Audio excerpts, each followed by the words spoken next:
Welcome to the Clearly Well podcast. I'm Elizabeth McKeon, a board-certified psychiatric mental health and addiction recovery nurse. This podcast aims to bridge the gap between mental health and substance use discussions, fostering understanding and empathy while reducing stigma. Join us as we amplify the voices of those with lived experiences, creating a non-judgmental space for their stories to be heard. Thank you for tuning in.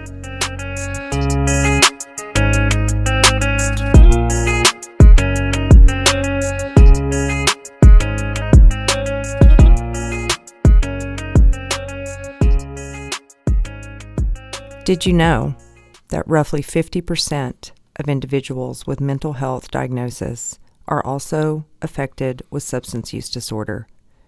I think we know that that's not a real number or piece of data because that number does not reflect any mental health diagnosis prior to the substance use disorder diagnosis. So therefore, any childhood traumas, anything that might have gone on in that person's youth or adult life probably isn't taken in to text, in my mind anyway.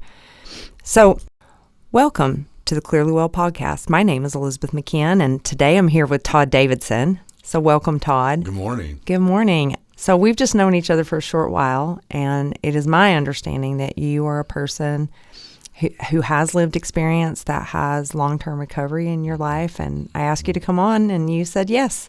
I'm so honored and so excited to be able to come on and be able to tell my story. Well, thank you so much for being here. So, and if you agree with what I just stated in terms of the mental health piece, as I think it relates to substance use disorder, and you feel like that's pertinent in your life, feel free to share that piece of it too, okay? Yes, I definitely will. I feel like, by the way, my name's Todd Davidson. I'm 43 years old. I've been battling substance abuse addiction since around 2006. I've been in and out of recovery since around 2008. I was able to finally get some long-term recovery, and on April 20th of this year, I'll have 3 years with no substance, alcohol, or any kind of abuse at all. Wonderful. I know, that's so good. I'm so proud. Super excited. 3 years. And then at 3 years, my life has completely changed. I can go back to being a child. You know, for the longest time, I thought that it was normal, the childhood that I had. I had my mother, bless her heart, she is queen enabler. My father was a full-blown alcoholic. And back then, I remember he would try to get clean and sober. He would never abuse drugs, but it was always alcohol. And I remember then he would attend AA, but we had to be real quiet about that. That was like, oh, don't let anybody in our church know. Don't let anybody know what's going on. Oh, yes, because especially, were you raised in the South by chance? Yes, I was. So I think we know, like, as good Christian families, right, that that is a big no-no. And there's so much stigma today, but even back then, the stigmatization of any type of even consumption of alcohol was a big no-no. So imagine if you had a family that was struggling with alcoholism. Right. And it wasn't until I would go to like little friends' houses and I would see like my buddies and their parents together then the father wasn't drinking like that. And I remember going, at a young age and seeing that and going, well, what's the deal with that? And, and just trying to figure life out. And it wasn't until I got older, and then I watched my father go into like a treatment facility for a detox, and then came out, and it was the whole AA thing. And so I've known AA since a young child, knowing that my father had a sponsor and all these things, and the sponsors would come around. But he struggled his whole entire life. He has passed away. My mother is still alive. But, sorry for that. It's okay, but it is a struggle. It was definitely a struggle. It's still a struggle for my mom and my sisters, and I have a little niece today that she would have enjoyed to seeing her grandfather. Of course. But and I think it was generations of that. His father, he was raised in the 1950s with no mother. He never knew his mother. So my grandfather was from World War II vet, and doing the best that he could do with 3 children, and I think it was just a norm then too, you know. And, Do you think he was drinking also? oh yeah, my grandfather, and it was Okay. back then, and I remember even going in and they would make brandy. Oh, You know, okay. and, Yeah. and you would see this at my grandfather's house, but it was in deep South Georgia, and that's where my father and mother are from. My mother's from Albany, Georgia, and my father was from Talbot County, Georgia, which is outside of Columbus, very small. And a lot of people don't know where that place is, but raised in Gwinnett County. For the listeners about South Georgia, so South Georgia basically butts up against Alabama and Florida. Yes. In fact, still have family down around Cairo, Georgia, Tallahassee area. Okay. So, but anyway, so I fought that, but I also found out now through my recovery, I had some major anxiety. Okay.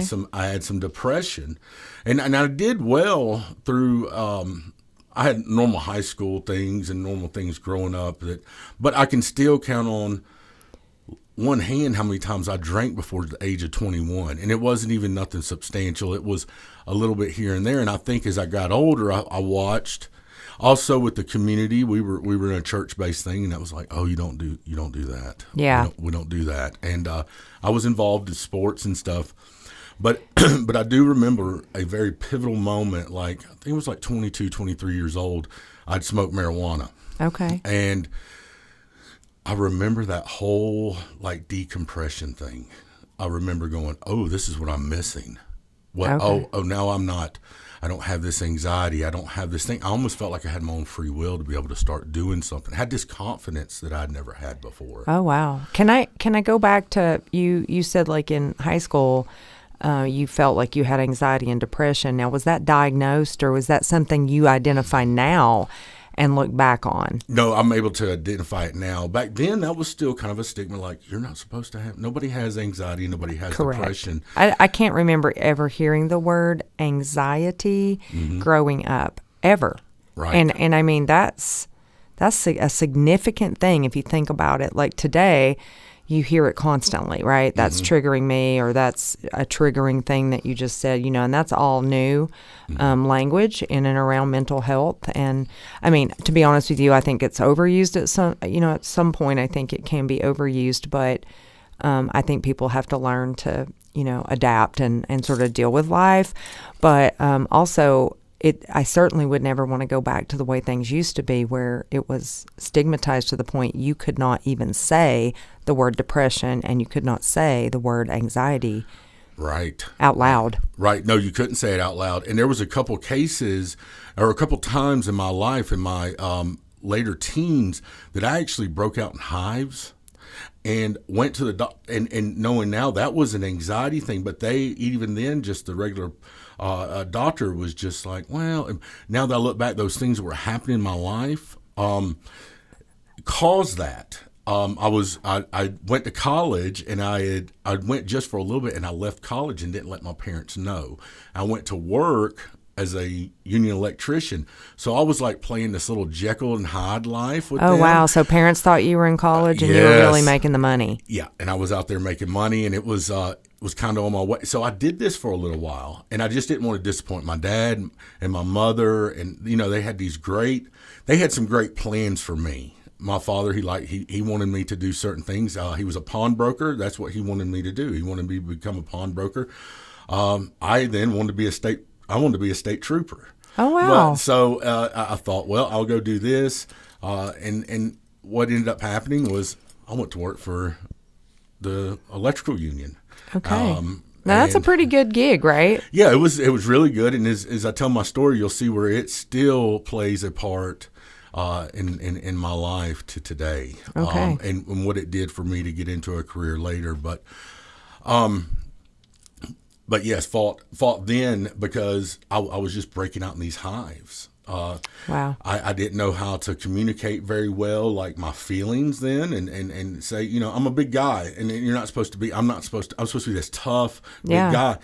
But You're actually not supposed to have feelings, right? right. And I think a lot of that kind of came back from my father being raised by, that I can look at now, by a single father in the 50s with a World War II vet, and, you're not supposed to show any feeling at all. My father was very loving. Don't get me wrong. He would tell us he loved us all the time, but there's a difference between saying it and showing it. Right. And never like physically abusive, but very mentally and verbally abusive towards us. And that's hard because words sting. Yes. And even though if you do forgive a person for their words, like the words are still there. Right. What you say can still affect somebody. And I'm still learning that to today and trying to think before I say something and realizing you can uplift somebody or you can push somebody down. We're always trying to uplift somebody. Yes. But I went on through that. I went through I smoked some marijuana and I would smoke, and then I got where I was kind of smoking it and was that like a tool to like deal? Yes, it was a huge tool. I ended up leaving the electrical union and went to work for my father. He had a title loan business and a little finance company, and then I was introduced to a benzo. Oh. Yes, and some alcohol. So for our listeners, the class of benzodiazepine is prescribed for anxiety and also a very addictive class of drugs. So the name brands of that you might recognize are drugs like Ativan, Xanax, Klonopin.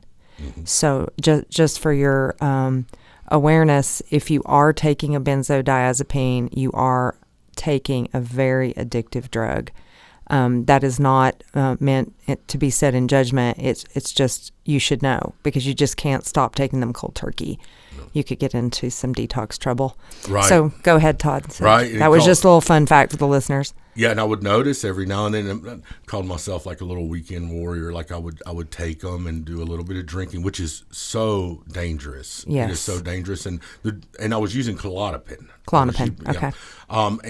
And just taking them and drinking a little bit and smoking marijuana. Yeah. And those are all depressants. Right. So 3 depressants altogether. Right. Hello, respiratory system. Exactly. Well, then I left working with my father. Him and I struggled trying to work together. Some people can and some people can't. He, at that time, I was still living in Gwinnett. We were in Gwinnett County, which is outside of Atlanta, but he had the business was in Northeast Georgia. Right. So I was traveling back and forth, and at that time too, he had lost his license due to multiple DUIs. So I was driving myself. It was a very difficult thing. Yeah. I also was just starting to experience my substance abuse issues. So what did that feel like? I mean, when you say I was just trying to experience that. So when you say that, do you mean like I was rocking and rolling in my experience, or were you starting to question your experience? So I started questioning it a little bit. I said, am I using this a little bit too much? And is it kind of, am I relying on this? Because I knew what addiction, I thought I knew what addiction looked like. I also think addiction, it's not, we don't wake up in the morning and say, I want to be a drug addict. No. I want to be an alcoholic. No, I mean, just a little side note. I think since I started doing this, people are really kind of coming to me and opening up about what's going on in their life. I just had a lady share with me yesterday that she was drinking all day vodka. Mm-hmm. And so, and she started questioning that. She was like, is this normal?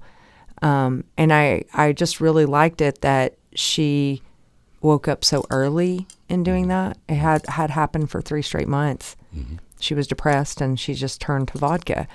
So she's already in AA, but just a little side note, like it's interesting when you're self-aware enough to start questioning what you're doing.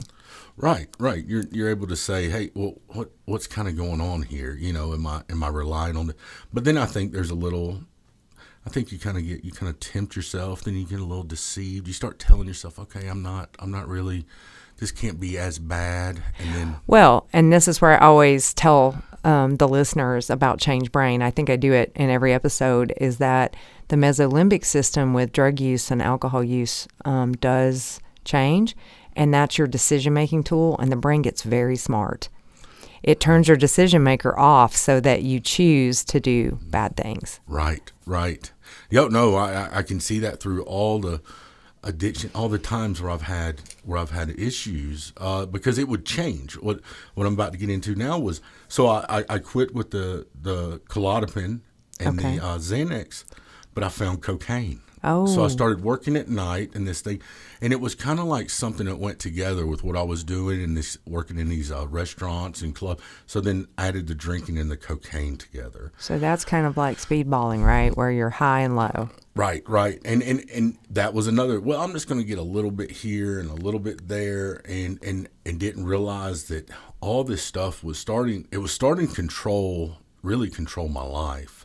But I was able to maintain just a little bit. I was still able to maintain, like, smoking some marijuana, and I could have a job. And on the weekends I'd get this cocaine, and then I would get then sometimes to get off the cocaine I would take the benzos, and to be able to go to sleep and to do this stuff, so that Monday I was okay, to go. And also I didn't have a lot of funds. I didn't have a lot of money to put into it. So I guess back then I was like, well, I'll just buy what I can use. I'm definitely, I'm not going to go sell nothing, or I'm not going to go buy it and sell it, because I'm not going to be like that. We'll get into that later on. But that was kind of during that point. But I also had an environmental change. I was able to really get a great job. I went to work I'd met a woman in Charlotte, North Carolina, and I was still living in Atlanta. Well, I'd met some people there, and they were able to get me into an elevator business. Oh, that's lucrative. Very lucrative. I came in. That was around 2007. They moved me to Charlotte. It's the first time I could say I was having like a real career, opportunities and stuff like that. Well, during that time too, there was a housing market, our housing market crashed. But the thing about elevators is, when they were sold, they were going towards the end of the building project, so they had already been sold. And we did a huge project in Charlotte, and I got to go there and be a part of that. I got to learn, and I got to go in the office, and I was first like what they call a construction coordinator, and then I became later on I became a construction manager. But that was throughout the career, and that went from 2007 until 2013. Nice. But during that point in 2008, I'll never forget. It was in August. I walked back to the back of our shop there, and I grabbed something. I grabbed a rail off the ground, and I just went to turn, and my back completely went out. I mean, like, I hobbled out of there. So the first thing in my mind was, oh no, I've been smoking some marijuana. I cannot turn this in. This is not, I cannot, like, I will lose everything I got. Right. The woman I was living with, will later become my wife, she was a teacher at that time. And I remember trying to go to this chiropractor. I left work. It was on a Thursday. I left wow, work. this is a pivotal moment, because you remember like every single detail. Yeah, it was yes, every single detail. I hobbled to this truck, and they provided like vehicles and all this stuff, and it was like, oh, I just got to be quiet about this. Hey, I told my bosses, hey, I got something I got to take care of. I worked really hard, so they were like, yeah, go do whatever you need to do. I hobbled into this chiropractor, and they had to help me back out. And what had happened was, I had really thrown my back out, and it had inflamed around it, pushed all these nerves. I couldn't get my boots off my feet. I went home. I called her, and I never called her through the day, and I said, hey, I've hurt my back. And she's, okay. Well, she came home, and I was laying on the bed, and she was like, oh my goodness. So she immediately picks up the phone, and she starts calling like urgent care. Well, the first words out of their mouth are, we do not prescribe any kind of narcotic. I said I didn't care. I don't need a narcotic. I don't need anything like this right now. I just need to know, is my back broken? What have I done? So they took me. She drove my truck, she never went from this little car to this big full-size truck, because I couldn't get down in and out of the vehicle. Go in there. They get me on this x-ray table, and they immediately start talking. They said, yeah. Well, I'll never forget. They injected me with two things. I still don't know what it was to this day, but I went from them I'm a big guy. They had to, like, a couple of them had to lay me on this table, I stood up off the table. I went, wow, what was that? Well, it gave me like an anti-inflammatory, I guess, and then gave me some kind of pain. But they also gave me a prescription for Percocet. And I remember walking out of there. There's a CVS across the street. And I told her, I said, let's go over here and get this. Let me go get this because I don't want to ever feel like I felt before I walked in there. Or hobbled in, or just whatever you wanted to call that. So that was one of those pivotal moments in your life. Yeah, I find that the prescription of an opioid, commonly because of a broken bone or a back injury, neck injury, is a pivotal moment for most people that I have spoken with and interviewed on this podcast. Yes, and it was something I think in my brain that went, this is what I'd never felt so confident. I'd never felt so at ease. I felt like a superstar. Yeah. While I was taking this stuff. You know, I am allergic to the class of drugs that is the opioid class. However, when I broke my ribs in 2020, right here at our local hospital, I had told the doctor he had given me some Todd because I told him I was allergic and it didn't do anything. And he said, look, we're just going to hit you up. I can't remember if it was, I think it was morphine. I can't remember, but he's just like, I'm just going to give you a little bit. And he said the itching that you're going to experience will be okay. He said you'll be able to at least not have the pain. You'll have the itching that you describe as your allergic reaction. But I can remember them putting it in my IV, and I got like a full body rush off of it. And I looked at my husband and I said, okay, so now I know what everyone's talking about. That feeling was really incredible. I personally have only experienced that the one time because I really don't like the itching experience that I have from an opioid. But I did remember what that felt like. Right. And the pain was gone. So to even talk about that for a second, for a day or two afterwards, I thought, I might be allergic to this stuff. I'm so itchy. Yes. So I called the urgent care, and they had given me, I guess, is it Tramadol? Tramadol. They gave me some Tramadol. But later on, I found out that was a side effect that I started seeking because I was trying to seek, I know if I'm itchy, I'm high. Mm-hmm. I know that if I'm itchy, I'm and you're not the first person. I actually had a guest on here said he loved the itch. Yeah, I did too. I fell in love with the itch. The nose, it was a nose. He did the exact same gesture that you're doing with your nose. Eyes, armpit, behind your leg, like it was. Yeah. So during those times, that's how I knew, because this addiction got so much more that sometimes I didn't know. Well, am I high? I was like, oh yeah, my nose is itchy. Okay, I'm okay. I'm okay right now. Wow. I'm okay right this moment. That's interesting. Yeah, it is. It is. But it's also you become really hypersensitive to stuff. Like I could remember those next couple of days. Like I could remember very specific things that had happened because it was like I was super hypersensitive to smells, touch. Even my memory. It seemed like my memory was great. I remember some friends coming over because that was on a Thursday. She went to work Friday. Some buddies of mine came over. We went and ate Chinese food. I gave them a couple of those Percocet. Wow. We all went and then I never really drank, but then I combined that. I said, "Oh, I can drink with this." And this. Were you getting a experience of almost like a super high when you used opioids with alcohol? Oh yeah. I'm hearing that's common. Yeah, and I felt like I never ever really got drunk because I never liked that intoxicated drunk feeling. But it was like I could drink all day. And here I am. I'm like 26. I'm in a pretty good career. Whatever a lot of 26-year-olds they're doing, they already graduated college. Now they're in their careers. First time we're ever getting a substantial amount of money then. And it's, what are we doing? We're going out on the lake. They're buying boats. We're hanging out on the weekends. We're drinking. We're doing all. And I just incorporated the Percocets with that, and it moved on to a greater thing later. and more and more Percocets, because I started to learn later on, because that doctor, I couldn't get that prescription filled there. But then became that weekend warrior again with the going and buying some. So also during this time I moved to Knoxville. She stayed in Charlotte.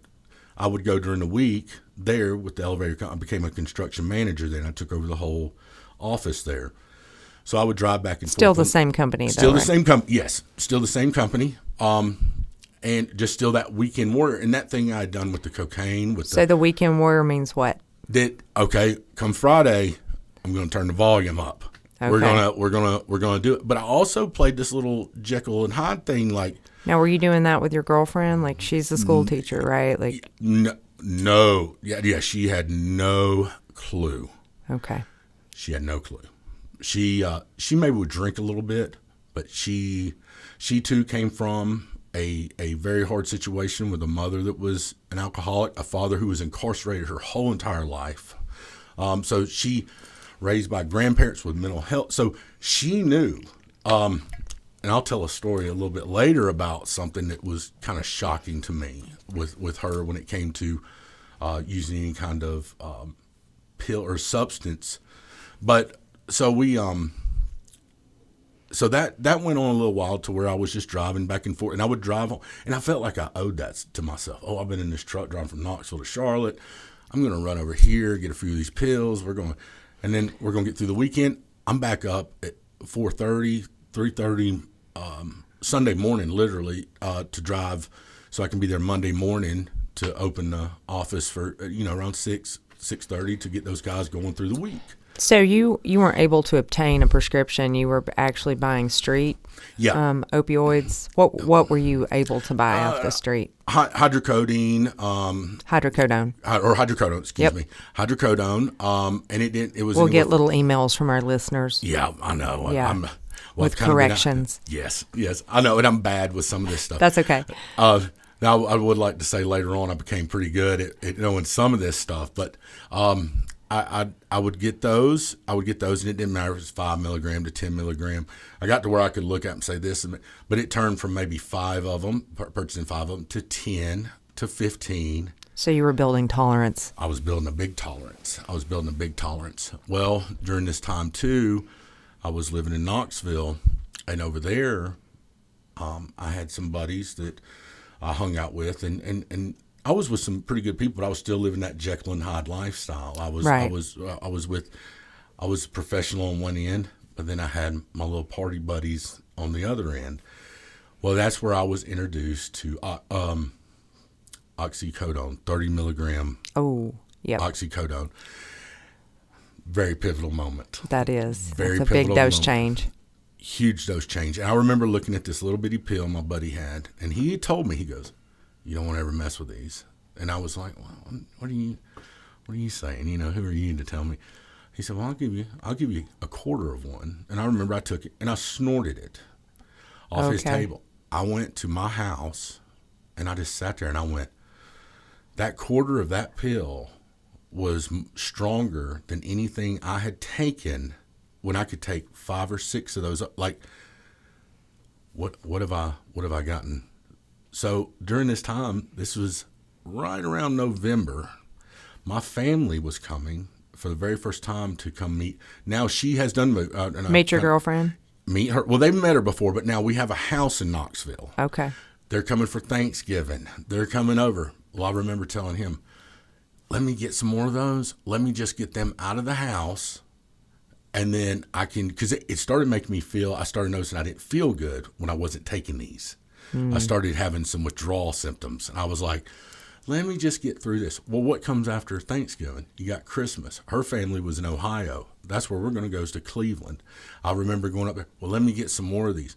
So now this thing has started snowballing. Big time escalation. Right. Still snorting them, still getting them, still purchasing them off the street, still purchasing them from my buddy. What was like street value for that? Back then it was $25, $30 for one 30 milligram. One pill. Wow. Yeah.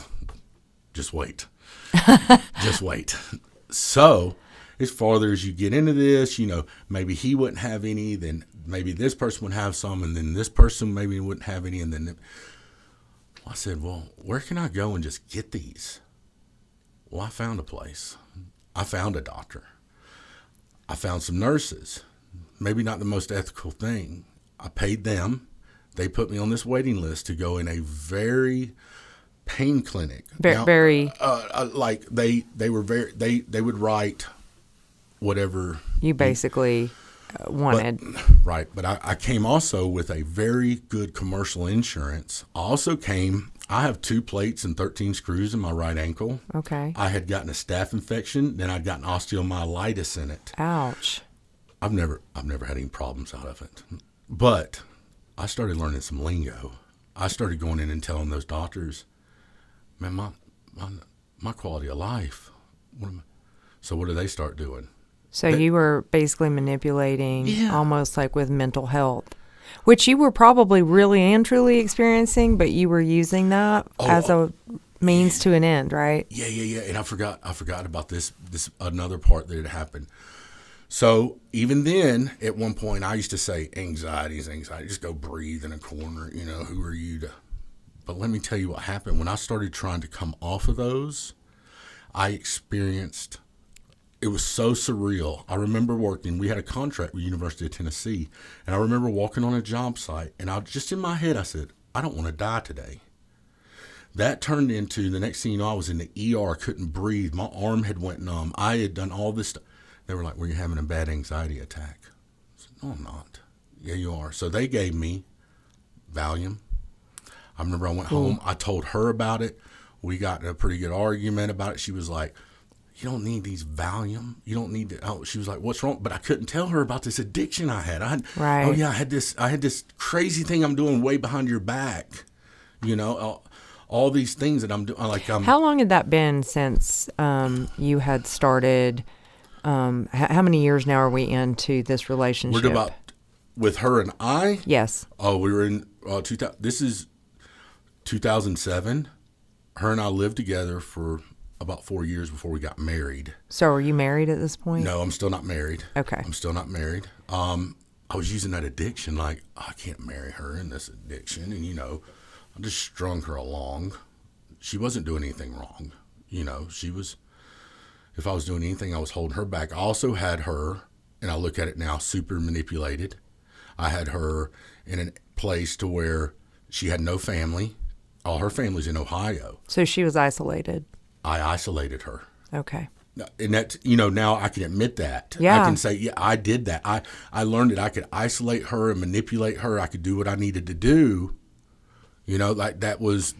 Wow, that's great self-reflection on your part. Yeah. I was, and before recovery, it was like, oh, look what she did. No, right. She didn't, I did have a sponsor tell me one time, everybody plays a role.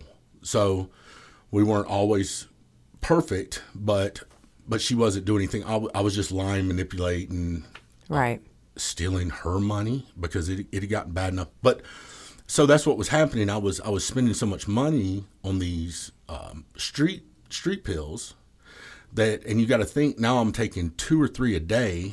That's $60, $90 a day that I'm spending. I made really good money and got substantial bonuses there. Like, you're talking $20,000, $30,000 bonuses quarterly. That was going to the street. Yeah, it was all going to the street. And later on, I ended up pawning all my stuff. Then I would have to use those bonuses to go get everything in a pawn. I was a gun enthusiast. I enjoyed shooting and stuff, but all my guns would and she would start noticing, like, where's all these guns going? Wow. So you were pawning your possessions. My possessions. You're going through your money. Pouring through it. But I got to this doctor and I was able to go in there. Well, they write me a prescription day one for 180 Roxy 30 milligram. Do you see my eyes? Yeah, I seen your eyes because my eyebrows just shot straight up to the ceiling when you said Roxy. Yeah, well, and I don't know the term oxycodone or it's branding. It's branding is all. Well, it was. I remember when I went to the pharmacist, They gave me a bottle with 80 in it, like you would get normal, and a bottle sealed straight from the pharmaceutical company that would look like something like you would get, like I'd take right now, what's the sinus thing? Starts with an A. Anyways, I can't even think. Anyway, just like you would go and get like Prilosec with a sealed top, but it would say, it would say that in there. And I remember my buddy that he used to try to say, well, I got you on it. No, I did that to myself, but I remember calling him and saying, man, you won't believe what they just gave me. They also gave me 30, here we go, Oxycontin, 60 milligram. This was day one. This was prescription number one. And, I needed something to cut the edge off, so they gave me some Xanax. Wow. So anyway, that's just incredible to hear. And you're the first person that has talked about like a pain management clinic prescribing those levels. Although I have experienced that in my own life, I just say it. My husband experienced a prescription that was a large amount of, I believe it was Percocet or something like that. And I was really surprised that they gave him like 100 of them or 100 and something. It was a very tall bottle. So, with my knowledge, I kind of like put that away. Right. Right. Well, that was month one. But then I also couldn't understand, all I paid was a little copay. And then when I went to that pharmacy, so they had it on a contract. So you went to the pharmacy. The pharmacy. Now, I've heard these nightmare stories. Like, I thought, nightmare. You're going to go in there and pay $900 for this prescription. For all the prescriptions, I paid $35. Wow. So I was like, for like the one pill that you would have bought on the street. Right. I just paid. And I remember my buddy going, oh, man, that's going to kill you. Like, you like, I was only taking 2 or 3 a day. Now I had enough to say I'm taking 6 a day. Right. So what did I start doing? Well, I had it was a little corrupt where I got some nurses to get me in there. I had to give them half the script the first month. Oh, yeah. Okay, there's that. Yeah, I mean, don't know if I'm incriminating them or myself, but that's what happened. That's what happened. Did that. The next month I went there, and I'll never forget this one nurse practitioner came up and goes, she came to see me because it was a big practice. She left out of the room, and she came back, and then another nurse came in and was like, she said she wasn't going to prescribe that much for you ever again. I was like, how dare her? And she was like, yeah, how dare? She goes, she doesn't understand. You got all these problems. I was like, yeah, I can't do it. And this was a real deal. The first time I went in there, it took like 3.5 hours for me to go through this doctor's visit, all this stuff, all these questions, all these things. But the next time they started upping the doses. And you better believe my world revolved around making sure I got to that doctor. Oh, I'm sure. During this time, too, they started talking about moving me from Knoxville. You can't move me from Knoxville. I got to be there during this date for that. Like it, so now I'm also, my work is sliding. I'm not going to work like I'm supposed to. I'm barely like making it in. I had gotten a VPN on my, laptop there so I could make it look like I was working from the office. I wasn't doing what I was supposed to do. Got it. But some of the higher ups seen that and went, okay, we're kind of observing this. We're watching his workflow. Everything was doing good, and he's starting to start going downhill. I was also at this time, I said, well, let me throw this wrench in there. I'm going to get married. Well, they all knew her. Everybody in the corporate who I'd been around, they were like, oh, this is great. We're going to have this wedding. So I could take a little attention off of me and my addiction. But after she starts planning this wedding, I dropped the bomb on her. Well, she found the prescriptions. Oh, okay. She went, what is going on?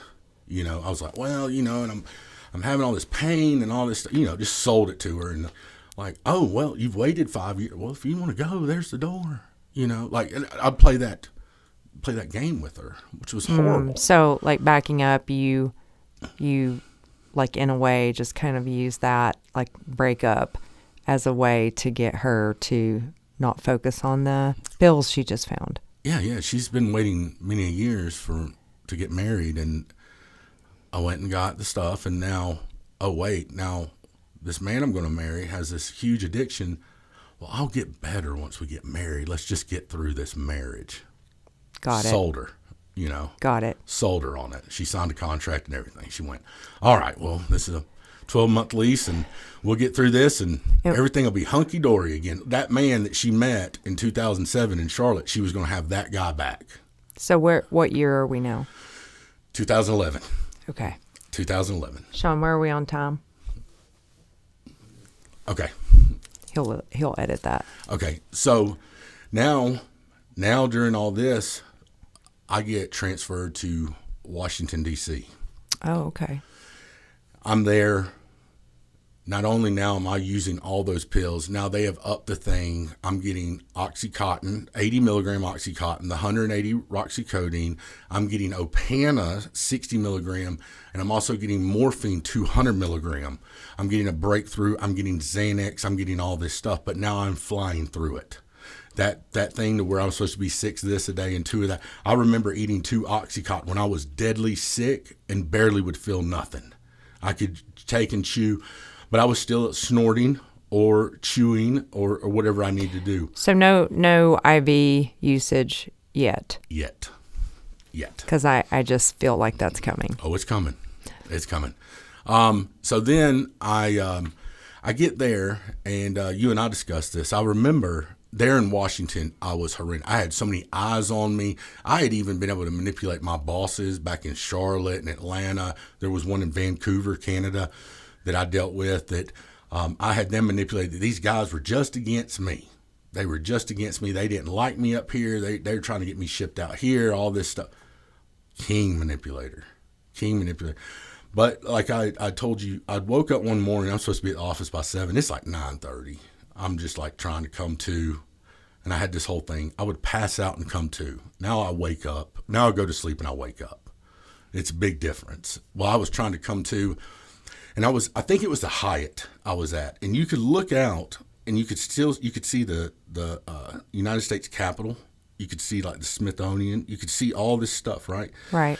So I could see like the world going on, like people going to work. Ladies running up the road, in their tennis shoes and holding their high heel, like everybody in suits, and you would see everything from the hustle and bustle of DC. The hustle and bustle of DC. You see people getting ready to open up, and I'm just like, I'm never gonna be a citizen of this world. I am just stuck. I am stuck in this place. I could see the walls crashing in. Everything was coming apart.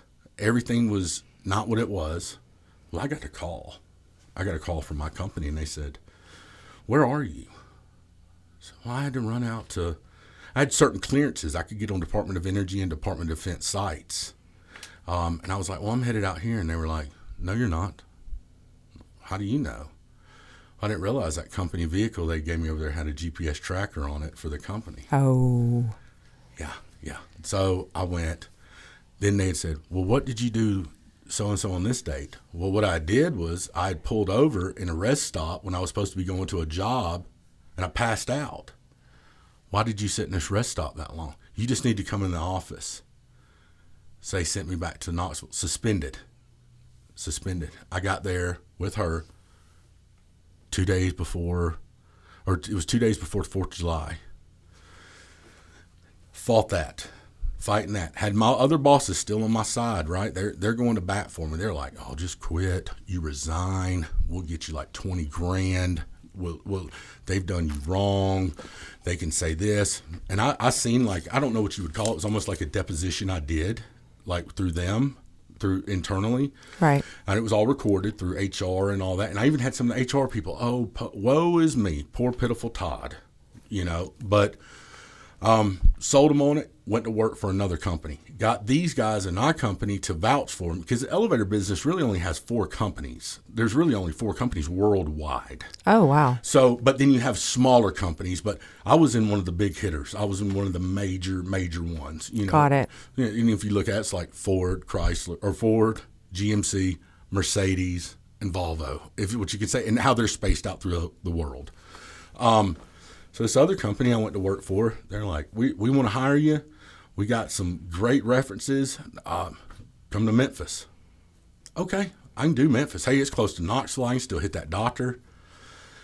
From July until November, that's how long that lasted. Wow. During that time, we got married. We came back. She's in Memphis. I didn't stop. We got married on July 31st. Okay. So from July 31st until 2 days before Thanksgiving that year, I think, and my birthday's around Thanksgiving, I want to say it was like the 22nd of that other company, they let me go. During that time, I didn't want to say, but it was horrible. I was their service manager. I was their modernization manager. I was their construction manager. I was doing all these jobs. I didn't have a clue. I was not going to work. It was always something. I make the joke that I've had my gallbladder taken out 7 times because I just knew the lingo. I knew what to say, and I could get so much time off and all this that I could play them. Oh, I had this and that, and but everything was seeking around that drug. Well, that came to an end, and that was rehab number 1. So we made a phone call. That's a start, though. That was a start. I got flown out to sunny Southern California to a place that was a dual diagnosis. Okay. I went there. What I was in fear of over all those years. When you say dual diagnosis, I'm going to, just for our listeners, that usually encompasses substance use disorder and mental health. Right. Okay. And what was your mental health diagnosis? I don't know. PTSD. Well, no. I mean, just for the listeners, dual diagnosis for acceptance into certain facilities that they have to be co-occurring disorders. Right. I met with a lot of doctors. It was just a 30-day program. Okay. But the reason I chose that was they had a Subutex taper. Okay. And so that, for our listeners, because you're using brand names, I'm just going to go with buprenorphine. Yes.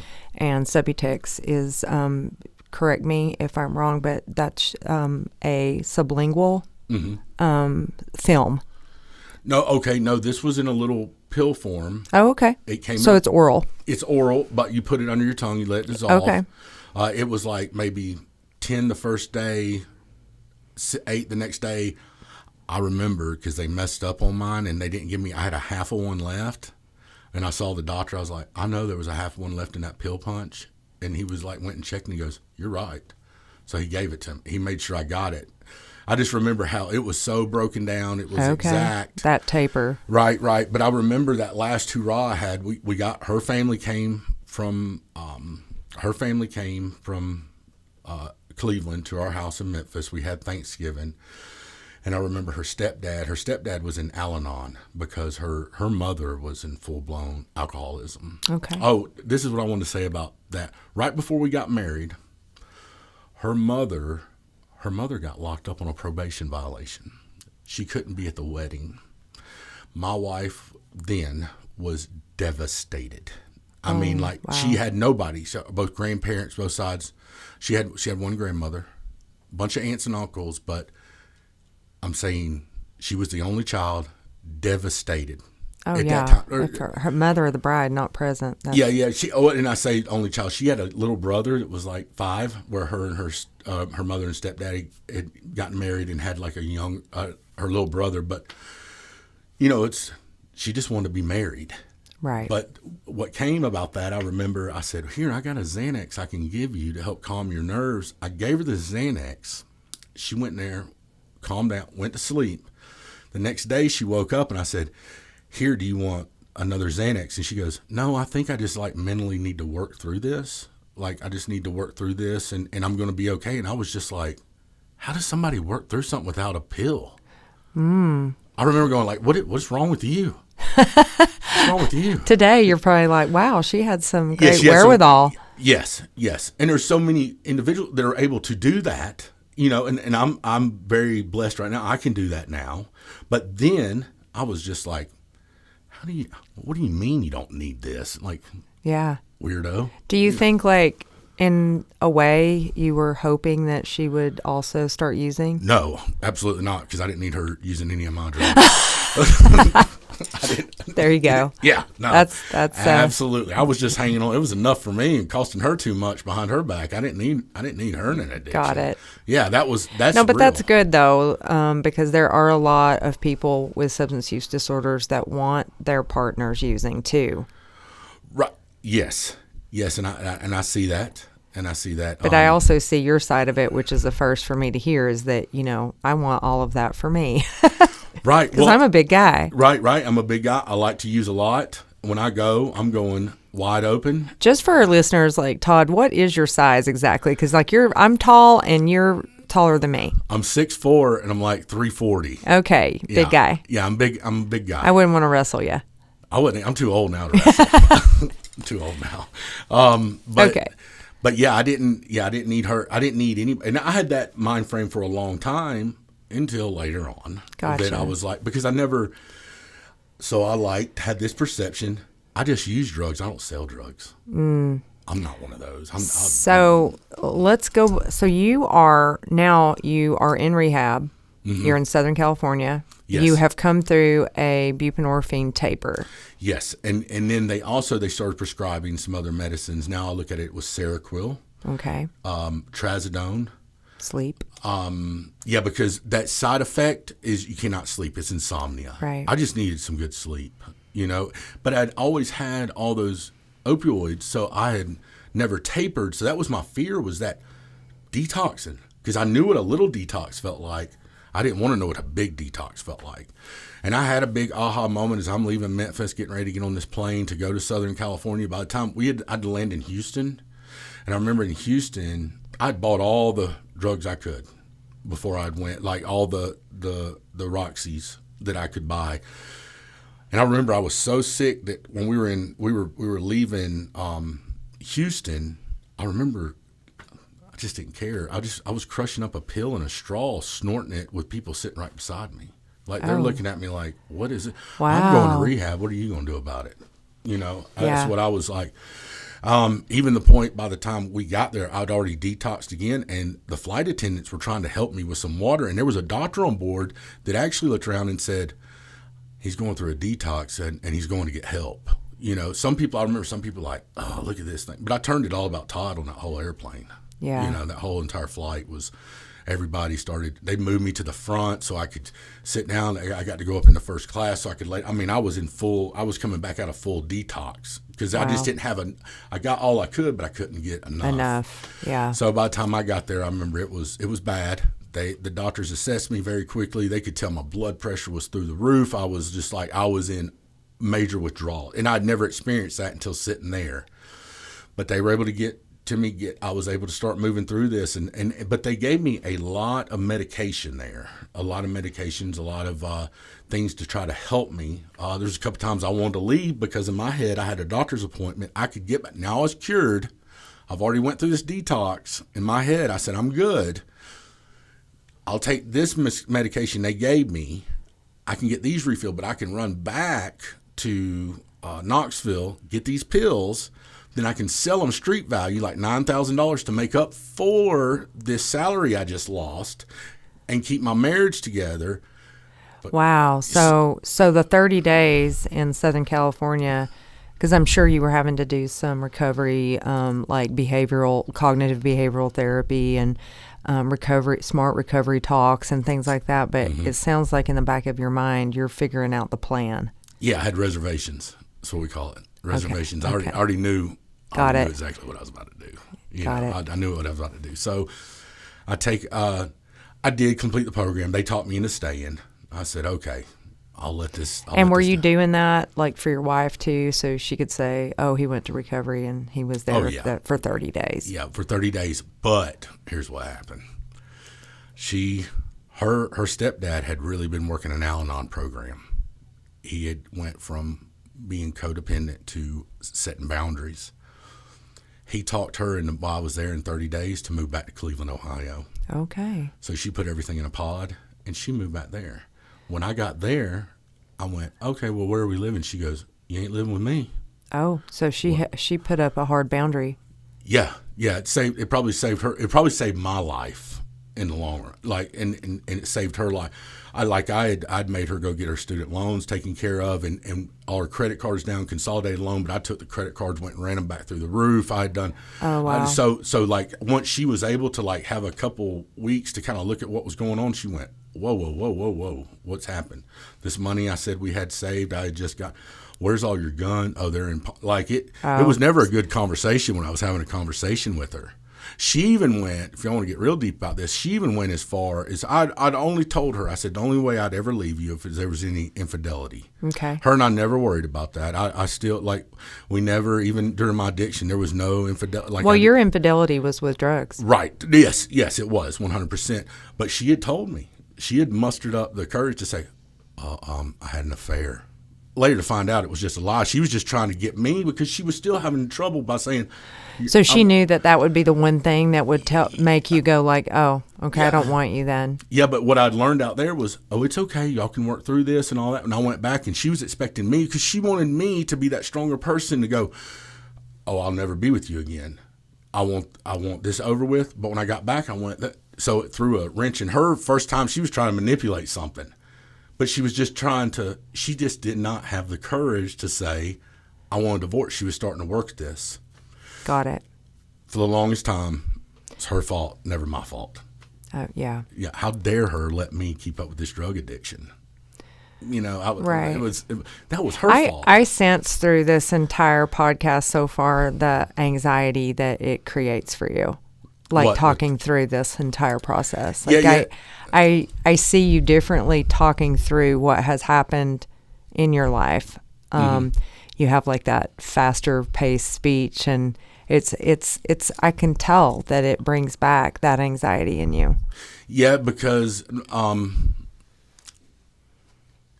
guess a lot of it's now what life has now brought me. Yeah. I was separated from that, but now I'll go ahead and fast forward a little bit. I'm getting ready to get married. Again? Yeah. Oh, congratulations. I don't have any kids, and now I'm getting ready to have children for the first time. Oh, I'm going to cry. God has blessed me with, I'm starting to cry because where I'm at now in life, and I'm so thankful for this woman that is part of my life right now. She's never battled any kind of addiction. She doesn't understand, but she knows the kind of man that I am. Today, and she's allowed these two young girls, well, not young, they're 20 and 17, these two amazing individuals to allow me to be a father in their life. That's fantastic. You know, and these things that I've fought since 2013 and then said I wanted, I've allowed God to put in my life now. God has placed him in perfect timing. That's right. This is because you've done the work. So yes, we're going to go back. Okay, let's go back. Yes. So you've left rehab in Southern California, but you've got a reservation with the doctor to get your prescriptions filled, and your wife, she's moved out. Yes, her stuff is in a pod. Yes. She has told you that she has had an affair so that you will end it. Yes. But you're not having it. No. And I'm not living with her either. She has moved in. She found a place she got enough courage to where she went, I'm not even telling you where I'm living.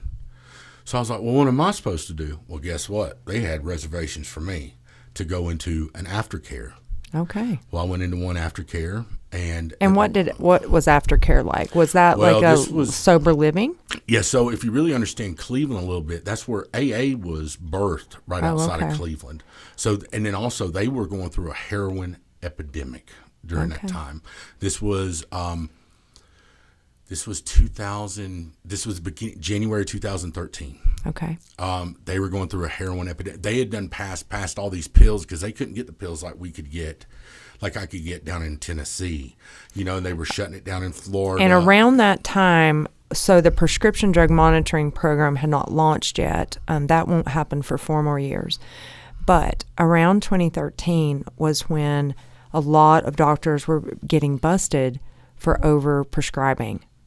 And so it started, especially in the South, they started shutting that down. And so that is when you saw the rise of heroin become more and more available. Yes, yes, and I'd never seen it. I'd never seen it till I went there. I went To there. your long-term rehab? Yes, and it was however long. It was a lot of men coming out of incarceration. It was a lot of men that were just homeless. It was a lot of men that were. Okay. So I was like, how dare y'all put me over here in this place? Did you feel like you were in like a halfway house of sorts? With 50 other men. Okay. Yeah, and they had donations of like Popeye's fried chicken, and I remember going, oh, I love but after you eat it like 6 or 7 days, then I became very, I was very grateful. Then I became very like you owe me this. Like now. you had a sense of entitlement. I had a huge sense of entitlement. I was very misogynistic too. Like, Gosh, how dare that just really is such good self-reflection on your part. Well, and this took a lot. Took a lot with one of your previous guests for me to realize that her and I are incredible. Like, she's one of my best friends, but she was also my counselor at one time. Yeah. Or she still is. She's your friend counselor. Yeah, she's my friend counselor. She's my sponsor. She wants to be my best man in my Shout wedding. out to Ashley York. Yeah. She's going to be my best man in my wedding. She's her in that program that she belongs to. I have some spiritual advisors there. Yeah. One, I'm going to give a shout out to Dan Crank, just an amazing, amazing man that put in the time. And it's been, we've all been in that place. Yeah. Well, and I mean, I can't identify in that way. Right. I can't say I know what you went through, but I just know that I love hearing everyone's stories, and those folks who were still trying to be in long-term recovery and have those, I guess, failures, but Right. Or still get right back up and go after it, and then those like yourself. Who have lived experience plus long-term recovery. So right. But all right, so let's get back in it. So I'm there. Well, guess what they do to Todd? They kick him out because I don't go by the rules. Okay. You're not gonna tell me what to do. I was a project manager for a. You're still living that life of who you were. How dare you? I made this amount of money. You guys are coming straight out of prison. You guys were homeless. I got something. I didn't have anything. Right. That was deception. That was entitlement. That was just being a real jerk in life and being a real jerk to human beings, and that's not working. But that's also part of the change brain that happens with long-term usage of any type of substance. So, and I'm not making excuses for it, but I do know that I've seen the brain of a long-term opioid user, and I'm going to actually share that slide with you after this is over. Okay. It'll give you like some inner peace to see what your brain looked like. Oh wow. Yeah, it looks like tunnels and valleys. It's crazy. It's crazy because it took some time, but there, in one of the third recovery house I made it to. It was only a 60-day program. Well, then they had a 3/4 house that I got into. The first night I was there, I was introduced to heroin. Wow, in a recovery house. In a recovery house. Yeah. In a recovery house, introduced to heroin and introduced to a needle. Okay. There. Very surreal. Remember it.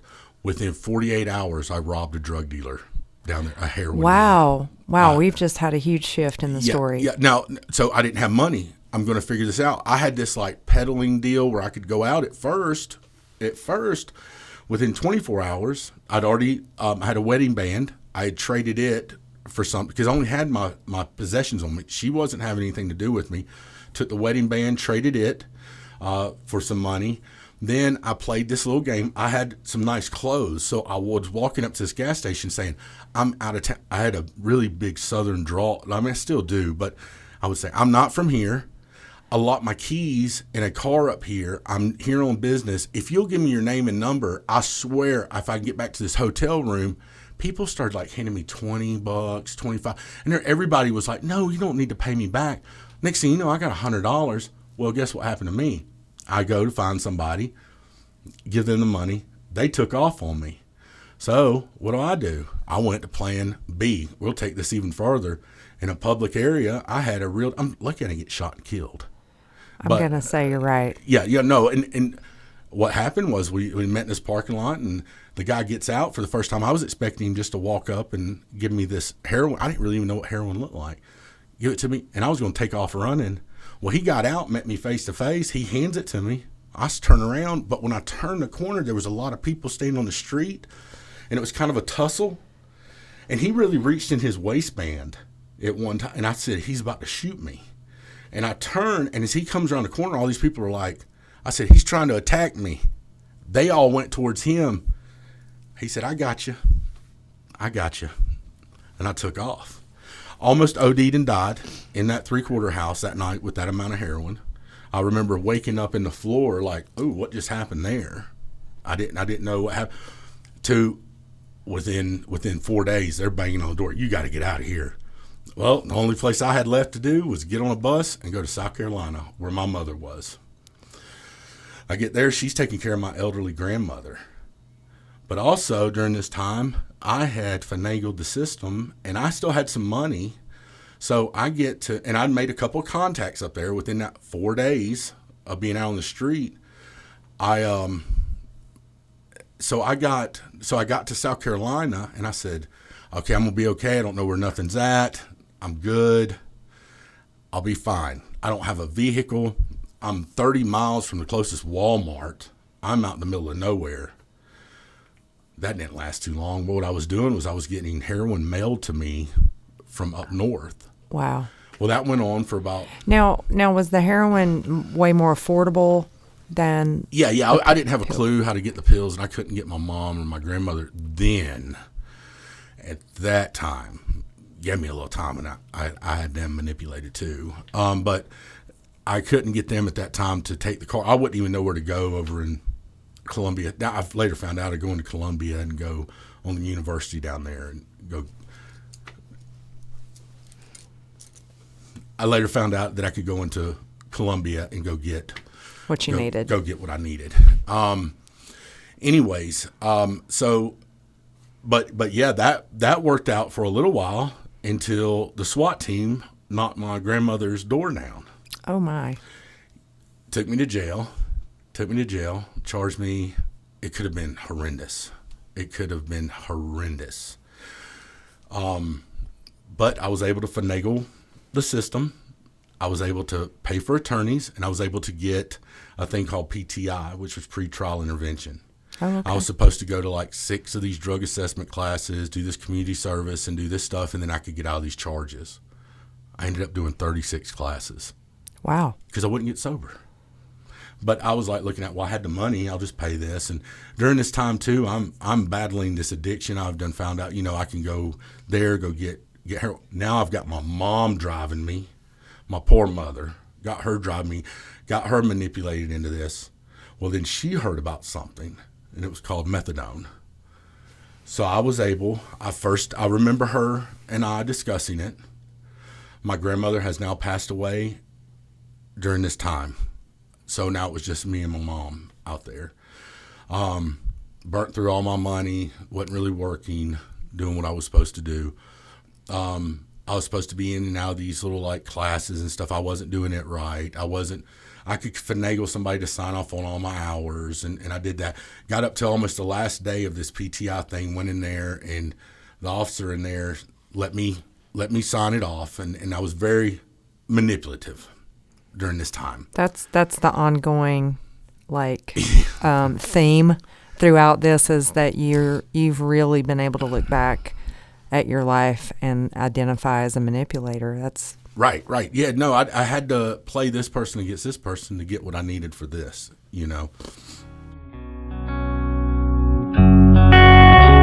I want to state that please do not substitute this podcast for professional therapy or treatment.